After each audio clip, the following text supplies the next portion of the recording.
Celebramos en este día la memoria de dos grandes santos. San Timoteo y San Tito, discípulos de Pablo, fueron formados en la comunidad de Pablo. Y es que hablar de Pablo es hablar de alguien grande dentro de la iglesia. ¿Por qué conocemos nosotros a Timoteo y Tito? Gracias a las cartas pastorales que Pablo les envió. Gracias a estas cartas que también nos ayudan a nosotros a poder vivir el encuentro con el Señor día a día, es que nosotros conocemos a estos dos grandes santos. Pero ¿quién era Pablo? El día de ayer celebrábamos la conversión de Pablo. ¿Quién era Pablo? Era el apóstol de los gentiles. Pero si nos acercamos un poquito a Pablo, también vamos a conocer el discipulado que realizaban Timoteo y Tito. ¿Qué podemos saber de Pablo? ¿Cuántos idiomas hablaba Pablo? Pablo hablaba el griego, hablaba el latín y hablaba también el arameo. Por lo tanto, Pablo, con quien se encontrara, sabía hablar. Se encontraba con los romanos, sabía hablar el latín. Se encontraba con los griegos, sabía hablar griego. Se encontraba con el pueblo judío, sabía hablar arameo. O sea que Pablo, por el idioma que fuera, él lo sabía. Y si hablamos en estudios, ¿cuáles eran los estudios que Pablo realizó? En este tiempo sería el abogado. Él estudió derecho, leyes, digamos. En aquel tiempo él estudió todas las leyes, tanto leyes del pueblo romano, leyes del pueblo judío. Él manejaba las leyes, manejaba también la teología y la filosofía. O sea que si a uno se le acercaba a Pablo, por donde sea, Pablo ya sabía un poco. Sabía leyes, sabía teología y sabía también filosofía. Por eso es que Pablo en su misión fue también a evangelizar a los griegos. Que ir a evangelizar a los griegos, que se creían los más entendidos, que se creían los que más lo sabían, no fue una misión no fue tan fácil, fue una misión difícil. También a San Pablo se le conoce como el hombre de los tres mundos. ¿Por qué el hombre de los tres mundos? Porque poseía la ciudadanía romana, estaba en la cultura griega y profesaba la religión judía. Nuevamente, se le conocía como el hombre de los tres mundos porque San Pablo poseía la ciudadanía romana, estudió en la cultura judía, si se quiere decir, y practicaba la religión judía. Y esto fue lo que le ayudó también a conocer la realidad del mundo en que estaba. O sea, Pablo, ¿por qué fue juzgado? ¿Por qué Pablo fue llevado a Roma? Porque poseía la ciudadanía romana y por lo tanto el único que podía juzgar a San Pablo eran los romanos. Y vemos que el último viaje que fue a Roma fue como una estrategia de San Pablo, dejarse agarrar, si quiere decir, para ir a evangelizar al pueblo romano.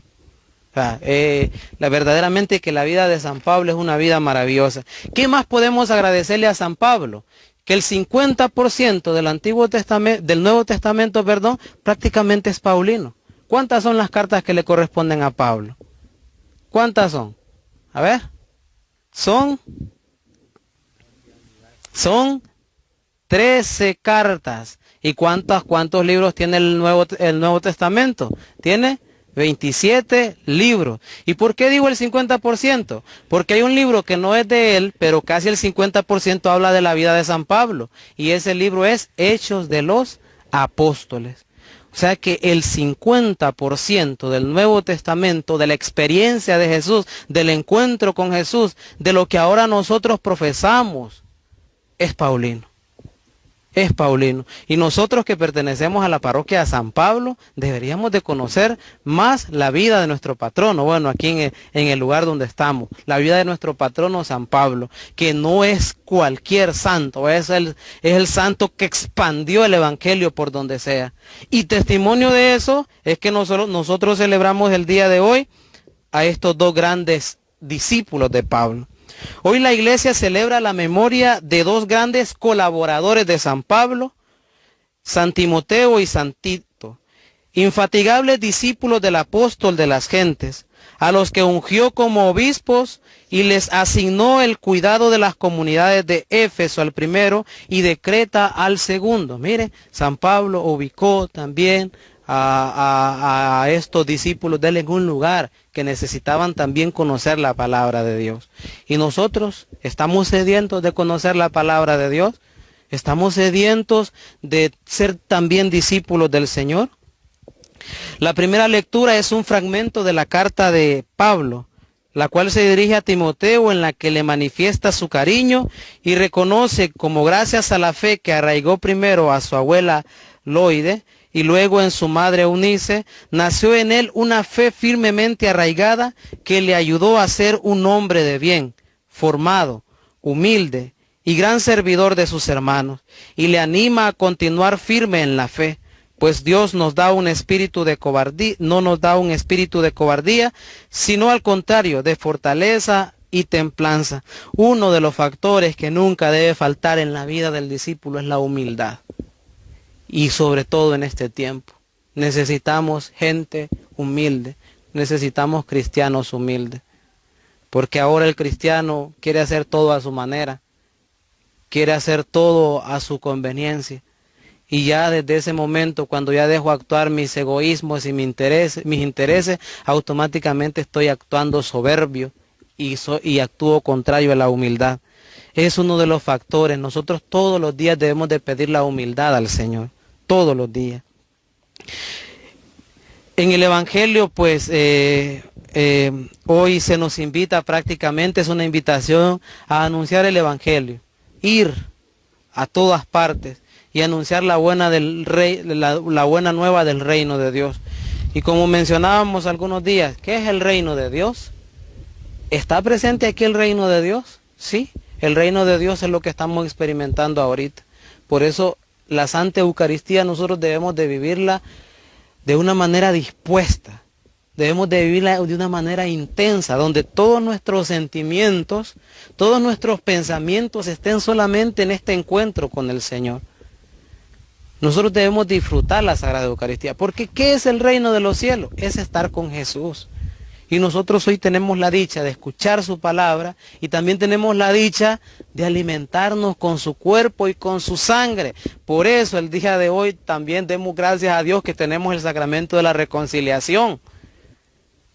¿Queremos experimentar el reino de Dios? Comulguemos a Cristo. ¿Y de qué manera podemos comulgar a Cristo? Estando reconciliados.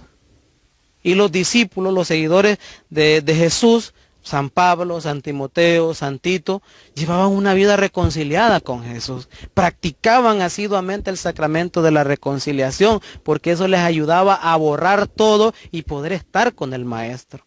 ¿Y nosotros queremos estar con el Maestro? ¿Queremos seguir sus pasos?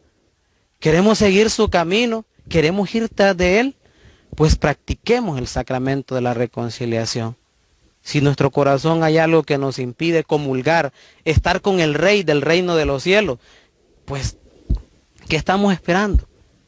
¿Qué estamos esperando? Reconciliémonos con el Señor, reconciliémonos con el Señor, unámonos con el Señor. Eso es ser discípulo del Señor. Quien practica el sacramento de la reconciliación es discípulo del Señor. Es discípulo del Señor. Sé que durante este tiempo de pandemia hay muchos que no se han podido confesar, pero cada vez que hay un espacio para reconciliarse, hágalo, hágalo. Necesitamos estar reconciliados con el Señor. Y el reino de Dios aquí está. Está en la Eucaristía, está en la oración diaria. Pero necesitamos también, para vivir intensamente nuestra vida de oración, tanto personal como comunitaria, necesitamos tener un corazón puro.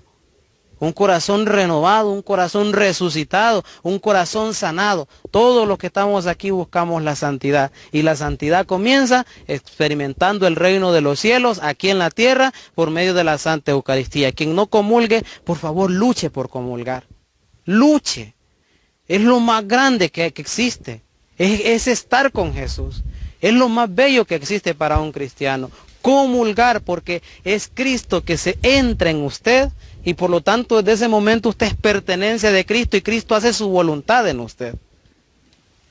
Les invito entonces que reflexionemos, que recapacitemos, que nos convirtamos, que cambiemos. Necesitamos en este tiempo discípulos a ejemplo de estos dos grandes santos que celebramos hoy. Discípulos humildes, entregados, que seguían a un gran maestro también como San Pablo, que los llevó al conocimiento del Señor, que les mostró el camino para seguir al Señor, y nosotros también somos ahora los nuevos discípulos. Debemos demostrar el camino a los demás del Señor, pero primero debemos de estar y conocer al Señor, debemos de estar con el Rey, reino de los cielos, Rey. ¿Quién es ese Rey? Es Jesús. Pidamos pues al Señor su misericordia por cada uno de nosotros, pidamos su ternura por cada uno de nosotros, su gracia, y que esta bendición de la Santa Eucaristía también por medio de nosotros pueda llegar a toda la familia, toda nuestra familia, y sobre todo a aquellos que más lo necesitan, aquellos que más necesitan del Señor.